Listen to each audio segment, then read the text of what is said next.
Mi querido amigo y hermano masón Francisco Esteban Muñoz, te agradezco mucho que nos acompañes nuevamente en nuestras charlas entretenidas.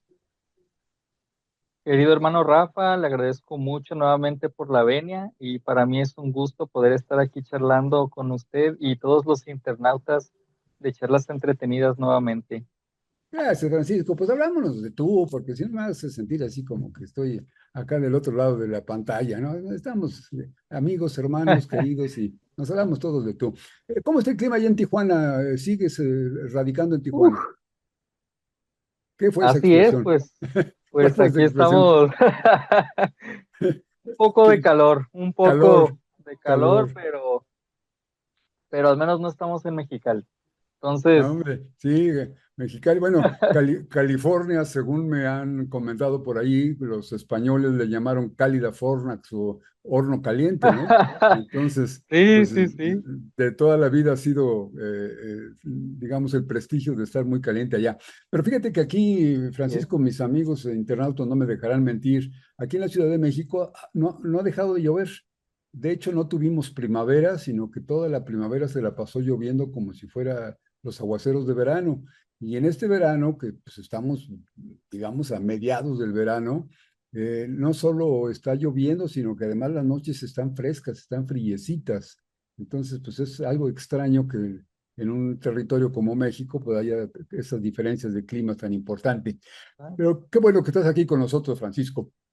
Amigos internautas, Francisco, recordarán ustedes que en nuestras charlas anteriores con Francisco, que es un hombre de libros, tiene la gran fortuna de que su profesión es bibliotecario, pero además está metido en el negocio de la compra y venta de libros. Entonces, pues hombre, vive en un ambiente extraordinariamente importante y delicioso poder gozar de la lectura de los libros. Nos platicabas, Francisco, que también, pues el otro aspecto, el día a día, la chamba, la administración de una biblioteca y de eso, pues es como cualquier trabajo, te absorbe y no te da mucho chance de leer. Pero bueno, finalmente en tus ratos de ocio tienes ahí a tu alcance los libros que te antojan. Y hablamos la charla Así es. anterior de lo que nos interesa mucho a ti, a mí y a nuestros visitantes y nuestros hermanos que están en el público, hablar de la información masónica que está al alcance de todos en los libros. Actualmente, pues ya con la electrónica, con el YouTube y con todas las redes sociales, se ha facilitado mucho la publicación de enormes cantidades de material, pero se ha proliferado tanto la información, Francisco y amigos, que pues nos ha dado el resultado contrario. En lugar de que de veras tengamos mucha información, pues se nos pierde, porque de pronto encontramos páginas en internet, en Facebook y eso, que la verdad hasta dan vergüenza. O bien envuelven así como en caramelo pegajoso a la masonería diciendo que es la gran maravilla, que cuando el Supremo Arquitecto del Universo se le atora algún problema, viene a consultar a los masones, ¿no? Y es una cosa así maravillosa. Y otros no, otros se burlan y dicen cosas muy incómodas para nosotros, en fin, como que no cuesta trabajo encontrar textos que realmente pudiéramos recomendar. Sin embargo, pues hay algunos textos que mencionábamos en esta charla anterior que se han convertido como en algo así como textos oficiales o textos oficiosos en la masonería, que algunas logias los tienen prácticamente como el texto para cada grado y los estudian de esa manera. Pero tú nos platicabas algo que me pareció interesantísimo, Francisco, que en libros que están al alcance de todos, que se han hecho clásicos, que son famosos, cuentos infantiles, libros de narraciones de historias, etcétera, como que tienen escondidos allí algunos secretos, algunas enseñanzas que para los que estamos iniciados en la masonería nos es fácil identificar. Y entonces, al hojear un libro, al darle una leidita rápida, dices, ah, caray, aquí tiene estas informaciones que se supone que la masonería es ultra secreta y que no divulga nada de sus misterios y que solamente para los que están dentro de los talleres masónicos está accesible, pues de pronto nos damos cuenta que no, que está al alcance de todos, pero tan al alcance, Francisco, que finalmente, decía yo, se nos pierden de vista. Las piedras se esconden entre las piedras y no las vemos. Y nos queda mucho pendiente porque se nos pasó el tiempo hablando de algunos libros, de Mago de Oz y de otras cosas, y entonces se nos Claro. pasó el tiempo y nos quedaron pendientes de analizar algunos temas que yo diría verdaderamente importantes, fundamentales para los estudiosos de la masonería. Y tú que tienes esta gran ventaja de hojear cualquier libro a cualquier hora y en tus ratos de ocio, ¿qué libros nos mencionarías así como más importantes, como que los podríamos ir a buscar rápidamente a la biblioteca o a la librería? Claro que sí, pues primero que nada es muy cierto lo que menciona, de que se puede encontrar mucho simbolismo de la orden en libros que están al alcance de cualquier persona en cualquier librería. Sin embargo, eh, yo creo que no es solamente las personas que están iniciadas o hermanos pueden encontrar esos cifrados ocultos, ¿no? Este, como decía Sir Arthur Conan Doyle, autor de Sherlock Holmes, que era masón también, todo mundo mira, pero no todos observan. Entonces Eh, es muy importante esta parte de observar, porque incluso si vemos aquí en las ciudades, aquí en México, en cualquier parte del mundo, hay mucho simbolismo masónico en las estructuras de las ciudades y todo el mundo pasa por ahí, pero no todos se dan cuenta. Entonces, hay un libro que precisamente habla un poco de esto, que me encanta a mí bastante. No sé si lo han escuchado los amigos internautas, queridos hermanos, que es El misterio de las catedrales, del famoso Fulcanelli, que es un libro que habla precisamente del simbolismo de las catedrales góticas. Bueno, el libro se especifica más que nada en Francia, pero pues en general en todo el mundo, cómo los constructores pues ponían simbolismo pues oculto, ¿no? En las catedrales, a lo que el autor llamaba pues como los libros de piedra, ¿no? Los famosos libros de piedra, que realmente pues son impresionantes porque tú puedes encontrar, distinguir simbolismos que incluso muchas veces hasta sin pertenecer a una orden, pues piensas que es algo curioso, ¿no? Peculiar cuando ves ciertas figuras o esculturas que dices, oye, ¿qué hace esto en una iglesia, ¿no? Eh, un, un ejemplo muy famoso que se me ocurre ahorita, por ejemplo, eh, fue la Capilla Sixtina, ¿no? De cómo está pues pintado la creación de Miguel Ángel, que él lo llamaba su libro picto, ¿no? Su libro pintado a esa creación artística.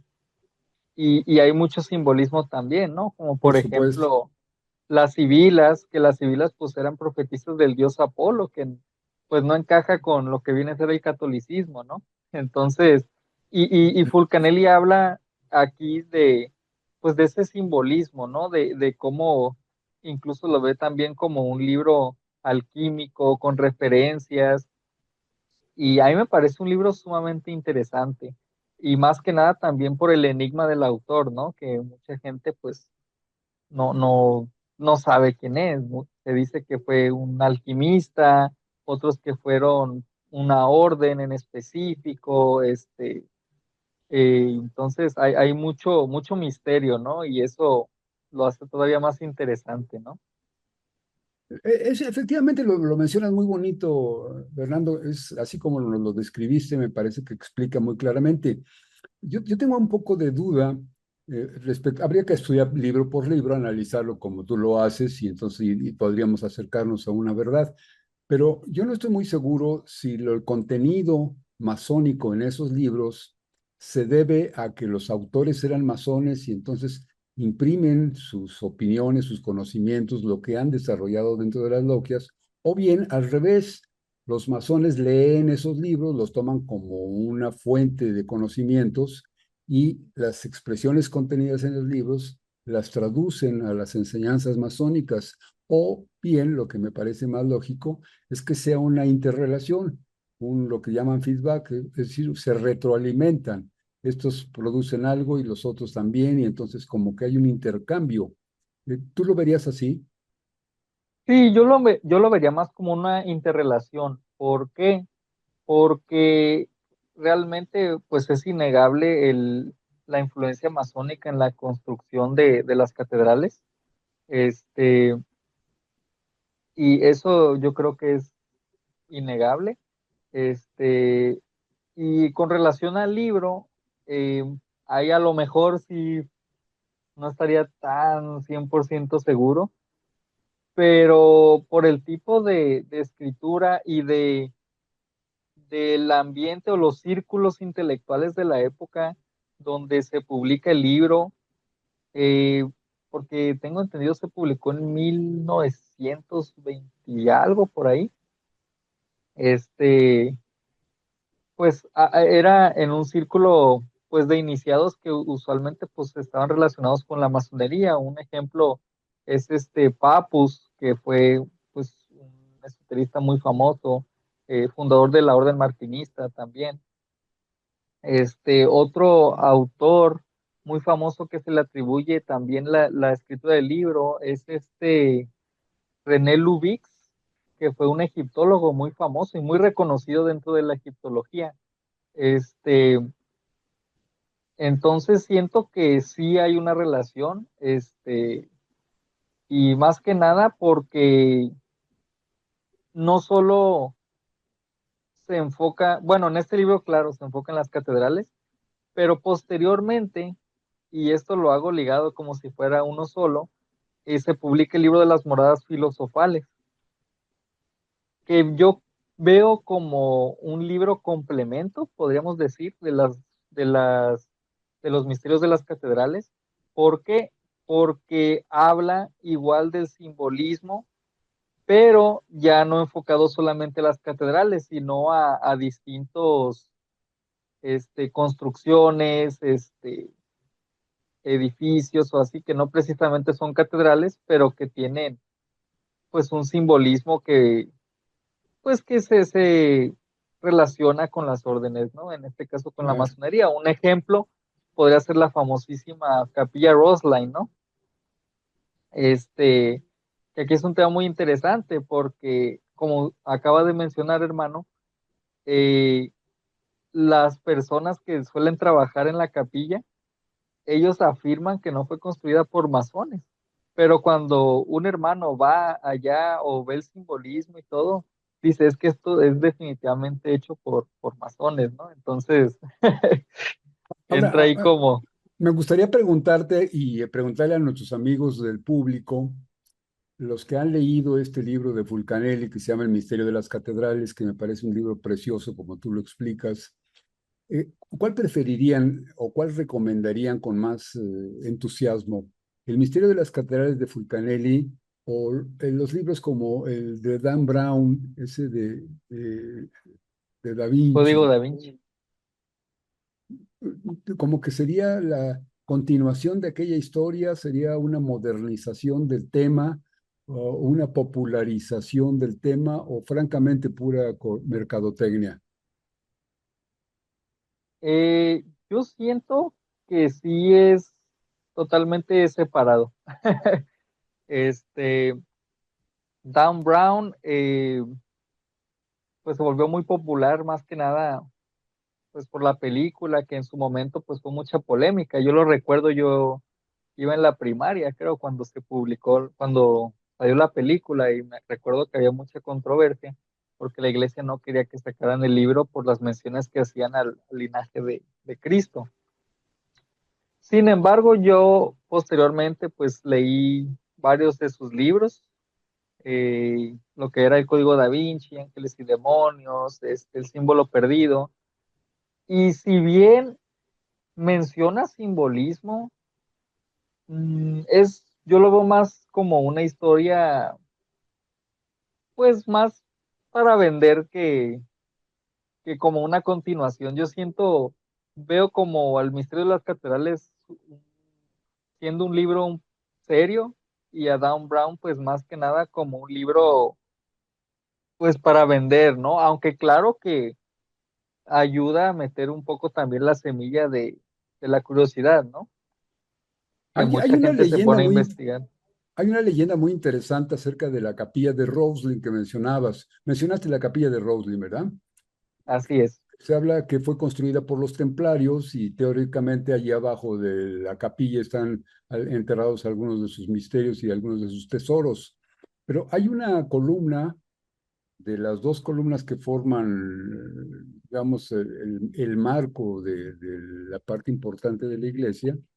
eh, Esas columnas se dice que hay una columna del aprendiz. Y la así leyenda es, es esta, que el maestro quería construir una columna especial, muy, muy adornada, muy bien hecha, y entonces le explicó el maestro de la obra, le explicó a su tallador cómo la quería, pero no se lograban explicar, no lo lograba, digamos, ilustrar claramente lo que quería, y entonces se fue de viaje para tomar datos y para tomar medidas y copiar el diseño. Y cuando regresó así un es. tiempo después, su aprendiz ya había hecho la columna exactamente como él la quería. Entonces, esa es una cosa misteriosa, que por cierto son unas columnas de tipo salomónico, que son esas que tienen el fuste como enrollado, como torcido. Esas le llaman salomónicas. Y esta es una columna así con muchos ornamentos. Y cosa curiosa, Fernando, amigos, no sé si ustedes están al tanto de esto, parece ser que entre los ornamentos que hay en los frisos arriba, hay unos pues en bajo relieve y otros en alto relieve, pero son grabados en la piedra. Y se ve que hay unas como mazorcas de maíz, Así es. cuando que realmente el maíz en la época de la construcción de la capilla de Roslin se dice que el maíz no era conocido en Europa. Entonces, esto era una semilla originaria y solamente consumida y cultivada aquí en América, en lo que ahora es América. Pero entonces es extraño que haya mazorcas o que haya adornos muy parecidos a una mazorca de maíz en la construcción de la capilla de Roslin. ¿Tú sabías algo de eso? Así es, querido hermano Rafa. Pues sí, de hecho, esa es la leyenda de la capilla. De hecho, cuando entras, pues ves las dos columnas, ¿no? La columna del aprendiz, que como mencionas, es la historia de que pues el maestro va, no recuerdo si era a Roma, me parece, Roma o Grecia, para ver cómo estaban construidas las columnas antiguas. Y cuando regresa, pues se muere de envidia, ¿no? Al ver el trabajo, porque dice, ¿quién construyó esto? Y no, pues fue el aprendiz. Pero ¿cómo? ¿No? Y él le dice que él lo vio en un sueño, que en un sueño fue que él vio cómo construir la columna. Entonces él la construye y el maestro, pues muerto de envidia, pues acaba con la vida del aprendiz, ¿no? Entonces, es bien curioso porque en la capilla donde está la columna del aprendiz, esculpieron también en la pared la cara del maestro como castigo de que él siempre iba a estar viendo la columna de su aprendiz como castigo por lo que había hecho. Qué Este, interesante, ¿no? Así es. Y referente a lo que menciona de la mazorca, es cierto también. La capilla está llena de simbolismo, como menciona, fue construida por los caballeros templarios. Eh, la cuestión aquí es que, como menciona, la mazorca, pues es originaria de América, y la capilla se construyó, me parece que unos 200 años antes del descubrimiento oficial de América. Entonces, pues da a entender pues que ellos ya habían llegado aquí, ¿no? Y ahí es donde se menciona ya bastantes teorías de que por ejemplo, pues por eso confundieron a los españoles cuando llegan a América con los templarios, cosa curiosa porque, bueno, Cristóbal Colón cuando llega aquí, yo siento que no llegó por casualidad. ¿Por qué? Porque él era un experto navegante. De hecho, él era muy amigo de este señor, no recuerdo su nombre, pero fue el que inventó el globo terráqueo.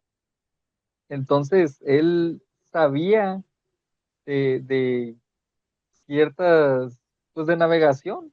Entonces, Bueno, pues el nombre del continente de América es por Américo Vespucci.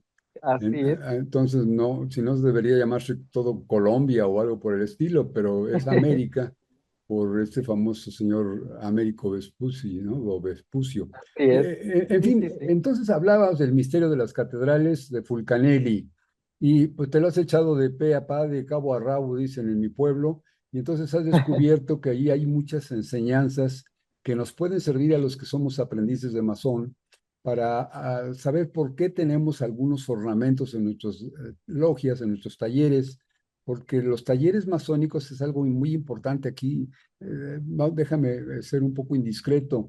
Los talleres masónicos de todo el mundo son iguales, tienen exactamente la misma decoración.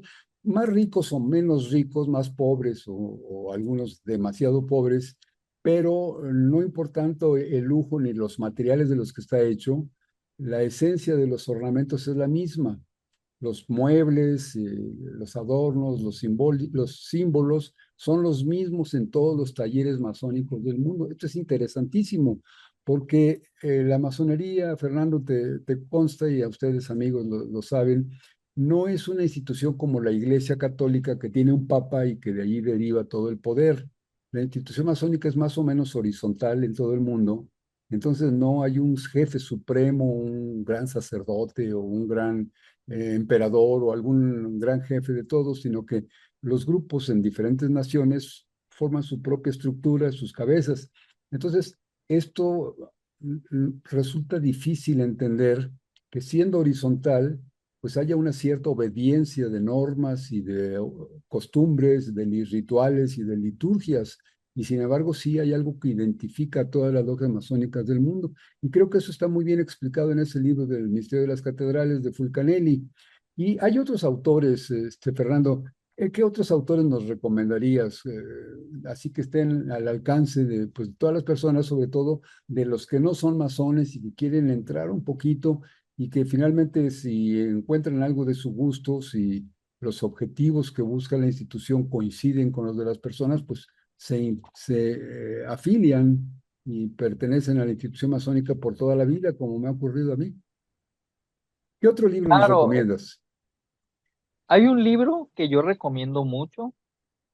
El autor desconozco, creo que nadie lo conozca, pero yo siento que es un libro que muchos conocen, es un libro que está en cualquier librería y es la epopeya de Gilgamesh, que es la primera epopeya, la primera épica que conocemos en la humanidad hasta el momento. Y a mí me parece una historia muy interesante porque podríamos ¿Esa decir que es, esa es de la cultura india?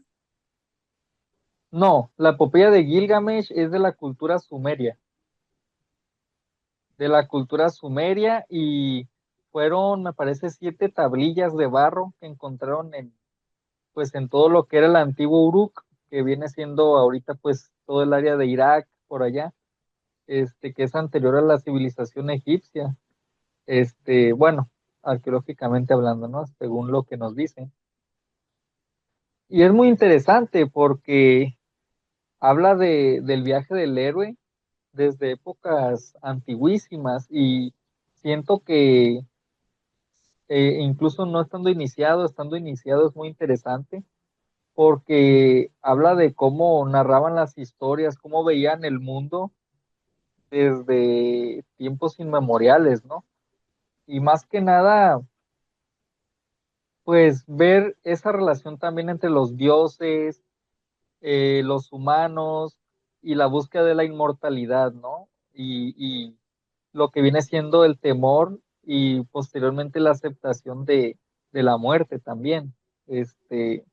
Porque un tema muy interesante que a mí me parece de esta epopeya en particular es que hace tiempo, por ejemplo, me preguntaba un hermano que por qué si la serpiente eh, suele ser mala o se asocia con la maldad en la iglesia, por ejemplo,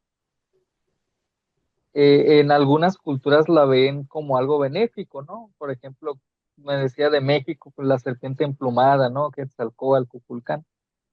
Y yo le decía que precisamente hay simbolismo en ciertas culturas donde se le asocia, por ejemplo, el famoso caduceo de Hermes, ¿no? Que está en las dos serpientes, y como una institución, por ejemplo, que viene a ser, me parece que es la Cruz Roja, que su símbolo es la vara de Asclepio, que Asclepio pues era pues asociado a la medicina, ¿no? Hijo de Apolo. Y pues me decían muchas veces, o se pensaba que era por esa razón que se le asociaba, ¿no? Por la mitología griega y los libros eh, que se asocian a la mitología. Sin Y embargo, en la epopeya de Gilgamesh, que es muchísimo más antigua, hay algo bien curioso que me parece a mí bastante curioso, que en la epopeya, pues la historia de Gilgamesh es pues un rey de Uruk, lo que vendría siendo Irak, que es muy déspota, muy orgulloso. Entonces los dioses crean a un semihumano a que acabe con él, no puede, se vuelven amigos y lo hace cambiar de cierta manera, ¿no? Y él se vuelve su amigo, entonces los dioses no pueden acabar con él porque él es un semidios. Entonces deciden golpearlo en la parte como espiritual, ¿no? De sus sentimientos, acabando con la vida de su amigo. ¿Qué es lo que pasa? Que él en ese momento entra en una crisis de que dice, ¿sabes qué? Nadie me puede vencer, ni los dioses, pero no soy inmortal. Tarde o temprano el tiempo me va a alcanzar y pues voy a perecer, ¿no? Entonces él empieza a obsesionarse con eso y decide buscar a unos humanos que fueron los que sobrevivieron al diluvio, porque desde la cultura sumeria pues ya se hablaba de que había habido un diluvio. Entonces estos humanos habían sobrevivido por su fidelidad a los dioses, por ser buenas personas. Entonces los dioses en recompensa le dan la inmortalidad a estos humanos. Y él va con ellos y les dice, ¿cómo puedo ser inmortal? Entonces este hombre, que es el equivalente a Noé, pero de la cultura sumeria, le dice, es que yo no sé, porque a mí me lo dieron este don los dioses por mis acciones. Sin embargo, hay una planta que se asocia con la juventud eterna. Entonces él se siente mal por Gilgamesh, que le da la ubicación, que estaba en el fondo de un lago, y él va a buscarla y la encuentra, pero antes de usarla, él se está bañando y se la roba una serpiente y la serpiente es la que se la come y la que obtiene la inmortalidad en lugar de Gilgamesh, ¿no?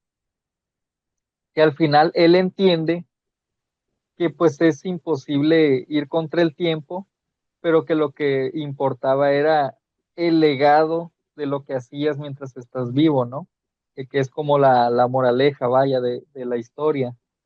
Pero me parece fascinante, más que nada, porque fue escrito pues hace miles de años, ¿no? Entonces claro, es ahora anterior a la Ilíada, a la Odisea. ahorita me recuerdas un detalle muy interesante, Francisco, amigos.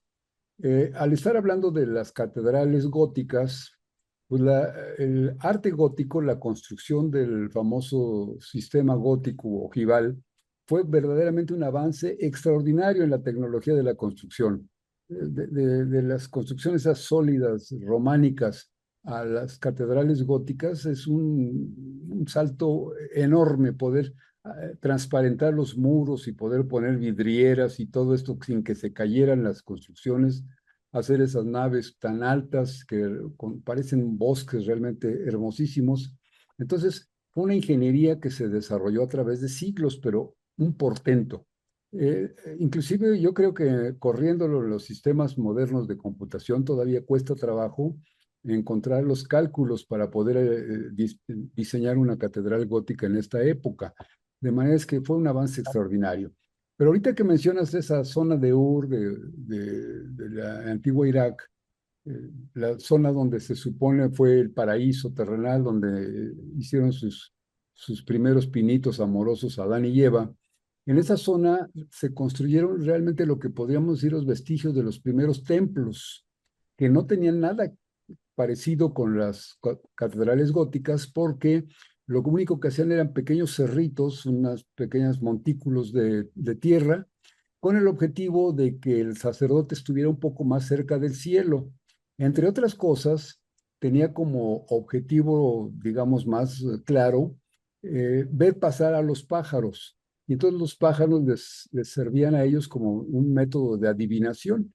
Si venían de un lado para el otro, si eran negros, si eran amarillos, si eran cafés, en fin, interpretaban el vuelo de los pájaros para saber sus augurios. Y entonces se subían en esos pequeños montículos de tierra, pues para estar más cerca de los pájaros.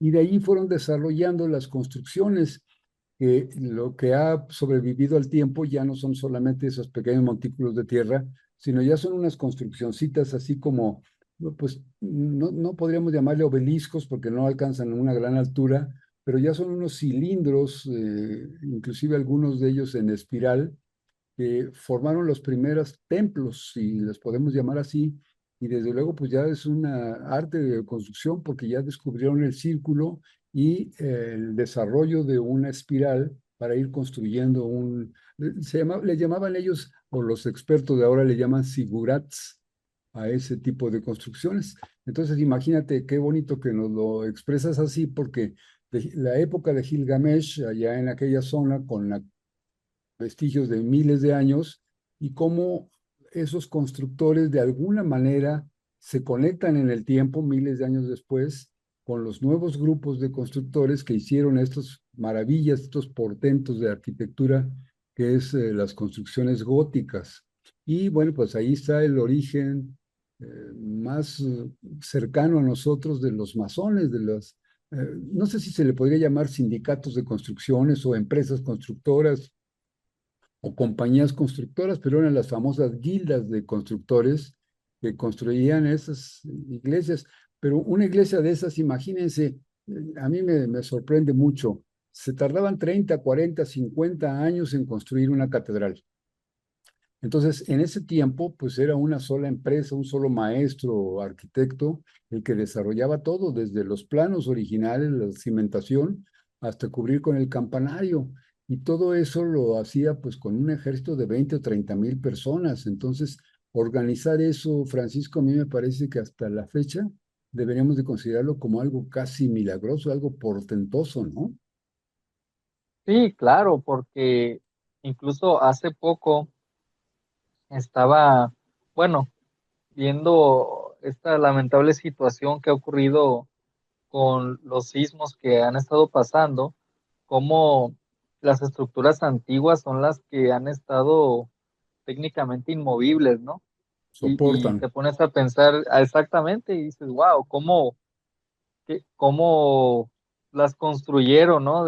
Con tal firmeza para que pudieran soportar todo este tipo de eventos, ¿no? A mí me parece muy interesante Ahora, entrando un y poco más, más en el terreno, ya digamos más masónico, Fernando, la parte más esotérica que a mí me interesa mucho y que noto que algunos de nuestros amigos son realmente algo que les atrae mucho, la parte misteriosa, esotérica de la masonería, porque no todo es la construcción y la parte técnica, sino que hay las ciencias del espíritu que nos permiten tener una esperanza de vida más sana, más feliz, más esperanzadora. Ese tipo de misterios que buscaban los alquimistas y esto. Por ejemplo, tú me mencionabas en alguna charla que tuvimos personal fuera del aire, algo de un señor Rosenkreuz o algo por el estilo, las bodas alquímicas o algo así me mencionabas tú. ¿A qué te refieres? claro, es un libro muy famoso entre las órdenes rosacruces, yo creo que es un libro de cabecera, que fue el tercer manifiesto que se publicó en Francia de los Rosacruces, que son las bodas químicas de Christian Rosenkreuz o Christian Rosacruz. Él fue, pues técnicamente el fundador de la Orden Rosacruz Y este libro es muy interesante porque habla precisamente de un, podemos decir, una iniciación, ¿no? Una aventura mística que él Oye, tiene. Fernando, Fernando, ¿Sí? aguántame tantito porque estás entrando en el terreno más hermoso de las iniciaciones y todo. Es una cosa hermosísima. Aguántame tantito para saludar a nuestro amigo Emanuel Benito, que dice Claro. muy buenas noches, queridos hermanos, y feliz fin de semana. Emanuel, me da mucho gusto que estés con nosotros. Eres de nuestros más fieles seguidores, te lo agradezco mucho. Y qué bueno que estás aquí. Y creo, espero que el tema este que te interese, Emanuel, porque pues gentes como tú que son muy talentosas y muy estudiosas, yo creo que esto que nos está empezando a explicar Fernando te va a llamar mucho la atención. Es un libro que no está como dentro de los textos oficiales de la institución masónica, pero sí dentro de los textos de la masonería Rosacruz. Entonces yo creo que esto es importantísimo. Te interrumpí, Fernando, para saludar a Emanuel, pero sigue por favor con el hilo de esas bodas químicas de Rosenkreuz. Sí, es muy interesante porque, como mencionaba, pues es en la Orden Rosacruz, yo creo que en cualquier Orden Rosacruz, porque pues hay varias, es un texto fundamental en todas, es universal y habla pues técnicamente de una iniciación, de un viaje místico que tiene el protagonista hacia una boda, ¿no? Que se lleva a cabo pues su viaje en 7 días, partido en 7 días, que él recibe una invitación precisamente de un ser alado. Podríamos interpretarlo como un ángel, en el libro lo llama un ser alado, donde él, pues técnicamente va evolucionando, ¿no? Va como personas en la parte espiritual, para poder ser, digamos, digno de llegar a la boda, ¿no? Y es muy curioso porque técnicamente te está hablando entre letras de la alquimia, o sea, cómo pasa de estas famosas 3 fases, que en algunas ocasiones son 4, pero que suele ser el nigredo, el albedo y el rubedo, que es como la parte negra, la blanca, que es como la purificación, la negra simboliza como, podríamos decir, ¿no? La muerte, ¿no? O el renacimiento, la blanca que es como esa parte pura, y la última que es la roja, ¿no? Que es la parte, Perdón. pues digamos, este, pues ya del renacimiento, ¿no? Total, del Fénix, que suele interpretarse mucho con el cuervo. La parte blanca siempre suele representarse a veces con el pelícano o, y la parte roja con el fénix, ¿no? Entonces, es un libro muy interesante porque al final él logra llegar a la boda, sin embargo comete un error, un pequeño error que él entra y por accidente, pues más bien por la curiosidad que lo llevó a ver a la diosa Venus, ¿no? Que estaba ahí y él es castigado también, ¿no? Como recordándote esa parte de que puedes llegar a tener, no sé, cierto nivel alto de conocimiento o de poder, pero nunca olvidar esa parte, pues, de tu palabra, ¿no? Del respeto, de la humildad, como, como llamamos nosotros, ¿no? No dejar que te controlen los metales, ¿no? Este, entonces, un libro para mí fundamental, yo creo para cualquier iniciado, porque tiene mucho simbolismo alquímico, iniciático, y también para conocer un poco de la Orden Rosacruz, este, porque es un libro, pues fascinante, vaya. Este, no sé si tenga alguna duda, querido hermano. Hay una cosa interesantísima en esos libros, Fernando, que me gustaría mucho destacar. Eh, la masonería se va estudiando por grados. Entonces, cuando entramos a la masonería, pues entramos parece como de perogrullo, entramos al primer grado. Y de ahí vamos subiendo poco a poco a diferentes grados dependiendo de los ritos. Hay ritos que tienen muchos, muchos, muchos grados, cercanos a 100, otros 30 y tantos, otros 9, otros 7, en fin. Es un número variable de grados de donde se empieza a donde se llega como culminación. Pero finalmente diría yo que se supone, digamos por lógica de los números, que lo que aprendemos en el primer grado pues es menos que lo que se sabe en el segundo o en el tercero. Pero fíjate algo interesante y amigos, ojalá que ustedes coincidan conmigo en esta observación. Podemos leer este libro como el que nos está recomendando ahorita Fernando de las bodas alquímicas de Rosenkreuz o el misterio de las catedrales, cualquiera. Podemos leerlo cuando no somos masones y nos va a traer una enseñanza, la vamos a interpretar de alguna manera, nos va a gustar por algunas razones y vamos a sacar ciertas conclusiones. Pero después nos iniciamos en la institución masónica y si lo volvemos a leer, le encontramos otro ángulo, Fernando, como que Así descubrimos es. nuevas cosas. Esto no lo había visto, no lo había estudiado así, no lo había entendido de aquella manera. Es una diferente forma. Y luego si seguimos avanzando en nuestra carrera, vamos a suponer que llegamos a un segundo grado, un tercer grado, qué sé yo, y volvemos a leer ese libro, otra vez nos vuelve a sorprender con nuevas enseñanzas, con nuevos ángulos y nuevos enfoques del mismo secreto, del mismo misterio. Pero como que la maduración que uno va teniendo intelectualmente y espiritualmente sobre todo, le va permitiendo tener ojos diferentes. Entonces, con unos ojos de profano, que es el no iniciado, se lee el libro primero. Después, pues con los ojos del recién iniciado, se aprenden otras cosas. Y el mismo libro sigue guardando sus secretos y sus misterios, pero los guarda de una manera interesantísima, porque ahí están todas las páginas, están todas las letras, está todo para que lo lea quien quiera. Pero como dice ese viejo aforismo, ¿no? Esto es para que lo vea quien tenga ojos para ver y lo escuche quien tenga oídos para escuchar. Entonces, no todos estamos lo suficientemente preparados. Yo puedo leer algún libro y ni le entiendo, pero una persona que ya tiene más avance espiritual, más conocimientos, pues encuentra misterios y secretos interesantísimos en esas lecturas. ¿Estás de acuerdo con eso? Sí, estoy completamente de acuerdo.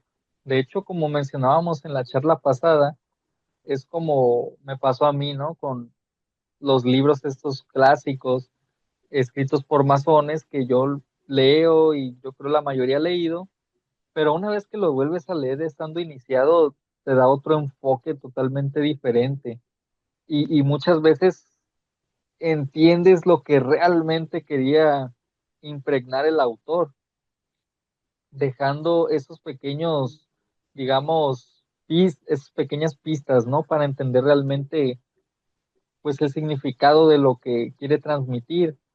Y me parece muy interesante porque, pues sí, realmente estos libros, como mencioné, son libros que puedes encontrar en cualquier lugar, y puedes disfrutarlos completamente sin estar iniciado. Sin embargo, una vez que te inicias, pues le das otro enfoque completamente diferente. Y yo creo que eso es algo, pues muy interesante en en lo personal, a mí me fascina eso, Claro. este, porque pues es como ir escudriñando secretos, ¿no?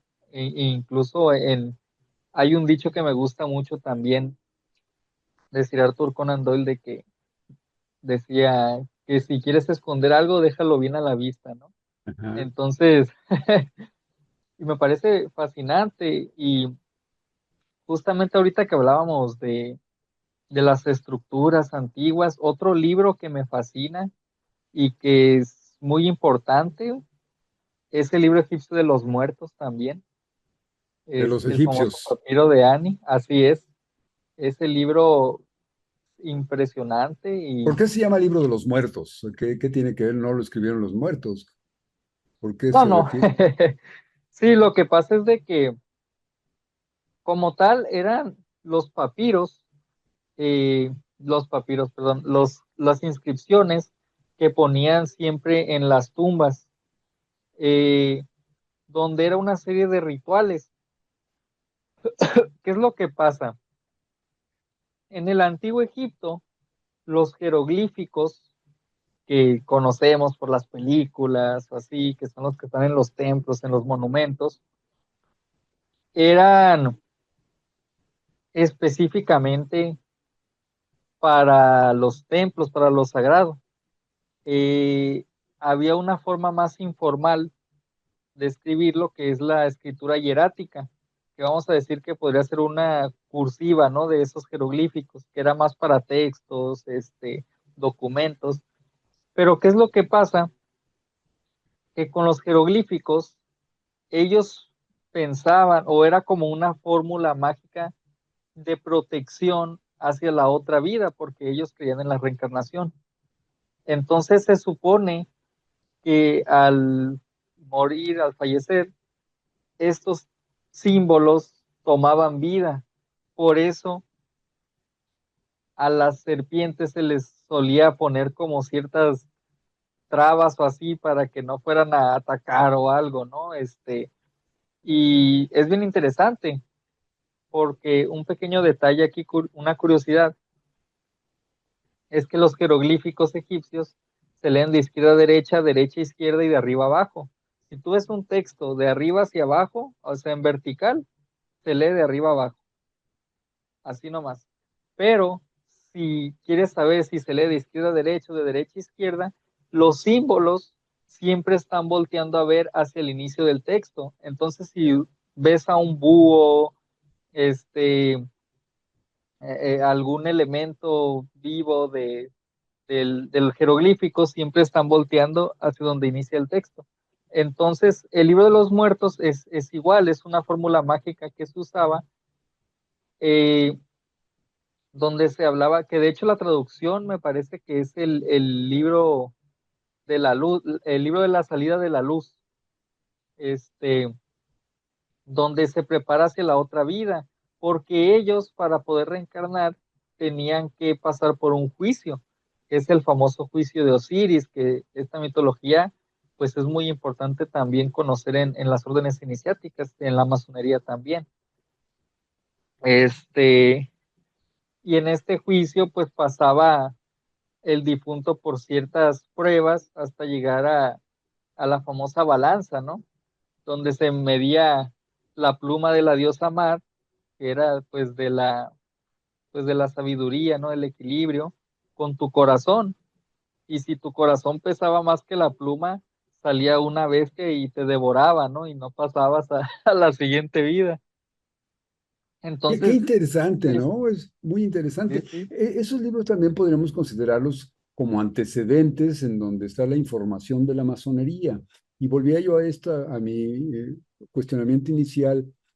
¿Serán esos libros la fuente de los conocimientos de los masones o los masones fueron generando esos conocimientos y se han desperdigado en las obras literarias?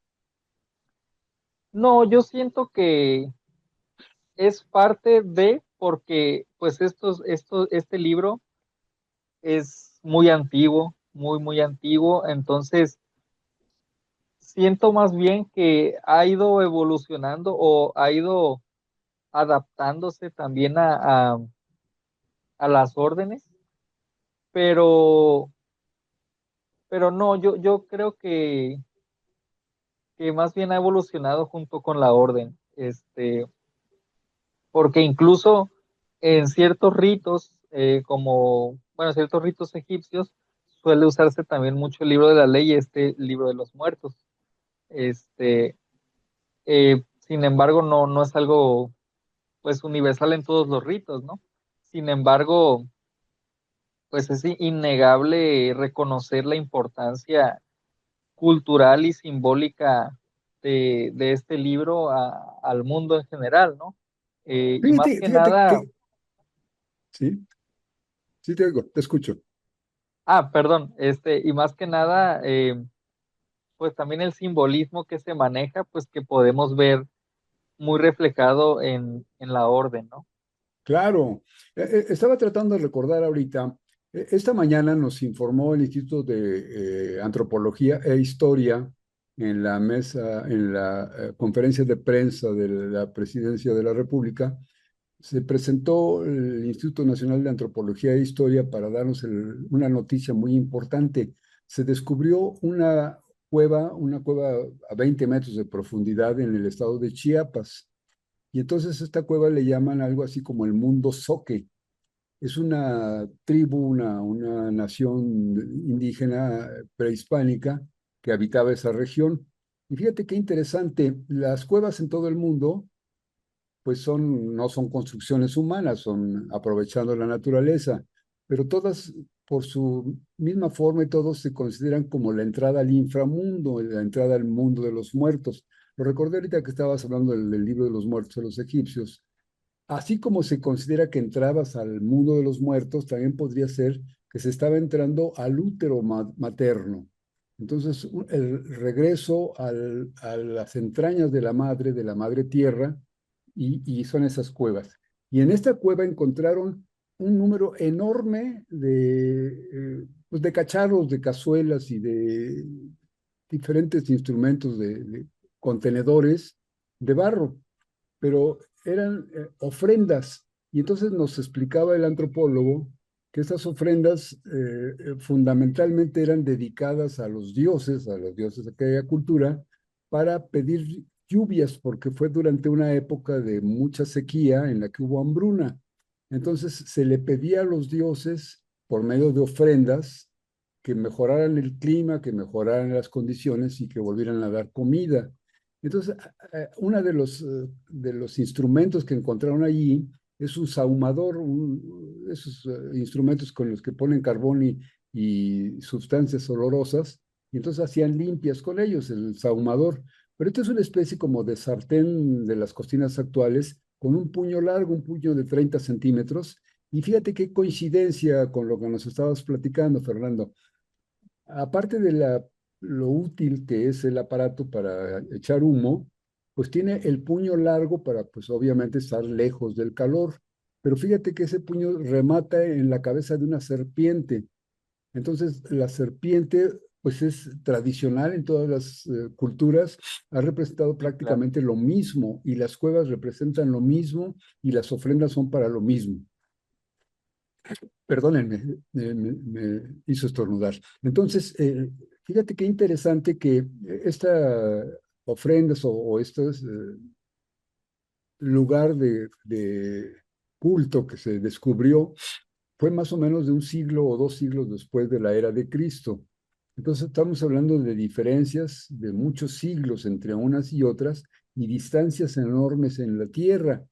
Y sin embargo, los contenidos simbólicos son los mismos. Es lo que Así es, algunos psicólogos llamaban los arquetipos, ¿no? Y esta es así es. la materia prima con la que se estudia el esoterismo masónico. A mí me parece fascinante, y pues para las personas que no están iniciadas en la masonería y que se acercan para conocer algo, pues yo creo que hay materia enorme para que cubran sus expectativas. Y hablando Así de es. libros, de los libros que tienes a tu alcance, así antes de que se me acabe el tiempo, Fernando, ¿qué otro libro nos recomiendas? Uh, pues hablando de este tema, eh, un libro que yo recomiendo mucho, ya, ya sea para no iniciados, profanos o hermanos, es La Rama Dorada de Fraser. Es Ese es un libro, es un antropólogo. es un antropólogo, así es. Él, de hecho, creo que su libro lo maneja el Fondo de Cultura Económico, es donde más fácil lo encuentra, donde él habla precisamente, que de hecho Fraser pues fue iniciado también, donde él habla de la evolución de las religiones, ¿no? De cómo el hombre empezó en las cavernas adorando, muchas veces adoraban o tenían su religión hacia los árboles o hacia cierto animal, y cómo, como menciona usted, ¿no? De que cómo iban haciendo sus templos, por así decirlo, ¿no? O sus lugares de culto, y cómo fue evolucionando de adorar un árbol, a terminar construyendo catedrales enormes, ¿no? Este, es un libro fascinante, la verdad, y, Y es bien curioso porque, pues, es como mencionas, es un libro de antropología realmente. Sin embargo, te ayuda a entender mucho también la parte iniciática relacionada a lo que son los mitos del mundo, ¿no? A mí me parece un libro excelente y siento que es un libro que todos deberían leer. Es fundamental para alguien que quiere penetrar técnicamente en los misterios de las iniciaciones. Fíjate que ahorita que lo mencionas, hay un momento similar en todas las iniciaciones, que es lo que le llaman la ceremonia de paso o la ceremonia de pasaje, ¿no? Que, por ejemplo, nos dice Fraser que en algunos grupos, sobre todo allá por la zona de África, lo hacen saltando sobre lumbre, sobre fuego, ya sea con bolas de varas encendidas o eso, pero se trata de que pase el joven o el adolescente a la edad adulta y que los adultos ya los reciban de tú a tú, de, como iguales, con ya habiendo demostrado su fuerza y su valor. Entonces, Así es. solamente hasta que pasa esas pruebas, pues ya se ha comprobado a sí mismo y le comprueba a la tribu que tiene fuerza y valor suficiente para poderse incorporar a las actividades de los adultos, de ir de cacería y de ir de exploración. Y entonces es para recibirlos en la edad adulta tienen que hacer ese pasaje. Y en la institución masónica también hay muchas, muchas ceremonias de iniciación a diferentes grados que también tienen momentos de pasaje, es decir, que tiene la persona que está en la prueba, tiene que hacer superar algunas pruebas para demostrar que tiene la capacidad en todos sentidos, el valor moral, el valor intelectual, el valor físico, el valor humano, para poder soportar las pruebas y vencerlas. Esto es importantísimo porque nos muestra cómo en algunas teorías, sobre todo las teorías modernistas, de hacer blanda a la gente, yo digo blanda en el Mm, sentido de poco resistente, poco insistente en sus objetivos y demás. Lo vemos ahora con los exámenes de admisión a las escuelas superiores.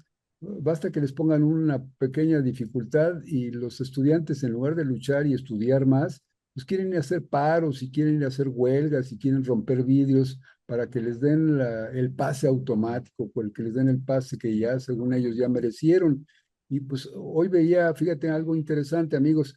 Normalmente las primeras páginas de los periódicos nos están acostumbrando a poner o bien a políticos asquerosos o bien a delincuentes. Entonces la primera página la dedican a la nota roja, ya sea un terremoto, un cataclismo, un criminal, algo así. Eso es. Pero hoy en el periódico La Jornada apareció la fotografía de un joven que pasó su examen de admisión al Colegio de Ciencias y Humanidades con 100% de aciertos en su examen. Y eso en primera impresionante. página a mí me dio mucho gusto porque digo, caramba, un muchacho estudiante bien vestido, limpio, arreglado, que se ve de muy buena imagen, logró entrar al Colegio de Ciencias y Humanidades con un examen excelente, con 100% de aciertos. Y bueno, qué bueno que el joven lo haya logrado, pero mucho más bueno, más satisfactorio me resulta que un periódico serio lo ponga en su primera plana. Creo que es realmente reconocer los valores positivos de la sociedad, ¿no? Y en ese sentido, yo creo que la institución masónica nos da grandes lecciones, Fernando, de reconocer los Claro. aspectos positivos del ser humano, de no presionarlo para que esté esperando que le caiga del cielo, sino decirle, pues sí, te va a caer del cielo, pero tienes que voltear hacia arriba para verlo, ¿no? Y tienes que luchar por lo que necesitas y tienes que estudiar y conseguir conocimientos y conseguir cultura y todo lo vas a hacer por tu propio esfuerzo. Y nos ponen una alegoría hablando de los templos y de la construcción de iglesias y de todos estos, el misterio de las catedrales. Pues también la masonería dice, vas a estar construyendo una catedral gótica, pero en tu propio ser. Y Así esto a es. mí me sacude, me parece interesantísimo el hecho de que nos puedan, digamos, dar esa esperanza de poder construirnos así. ¿Tú crees que todos estos libros que nos has recomendado en alguna forma nos pudieran formar en ese sentido y que ya no fuera necesario entrar a la masonería? Bueno, yo pienso que estos libros, claro que tienen pues mucha enseñanza, ¿no? Claro que hay que saber interpretarlo, y pues tener la mente pues abierta, ¿no? A ver, pues a entenderlo, ¿no?